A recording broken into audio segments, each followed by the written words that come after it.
In this video, we will talk about how to find the area of a trapezoid. Our 3 steps are as follows. Add the bases together, multiply by the height, and divide by 2. The reason why we broke down the formula like this is because initially when we see the formula, we see area is equal to 1/2 height, parentheses, B1 plus B2. And these 3 steps over here simply break down what we should do and in what order we should do it in for the formula. Let's go ahead and get started.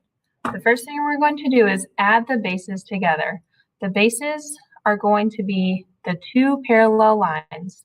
So the base 1 would be 21 and base 2 could be 16. It would be okay then if you also switched them up and said base 1 is 16 and base 2 is 21. You'd still get the same thing. Let's go ahead and add 16 and 21 together. 16 plus 21 will give us 37. Next, we're going to do step 2, which says multiply by the height. The height, remember, is always being touched by the right angle. So the height is 7 meters. This is how tall the trapezoid is. So I'm going to take what we just got from adding the bases, 37, and multiply that by the height of 7. 37 times 7 is 259. Last but not least, I will do step 3, which says to divide by 2.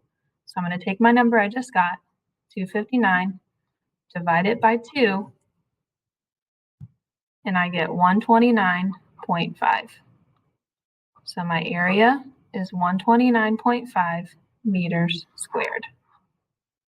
So once again, we added the bases, multiply by the height, and then divide by 2.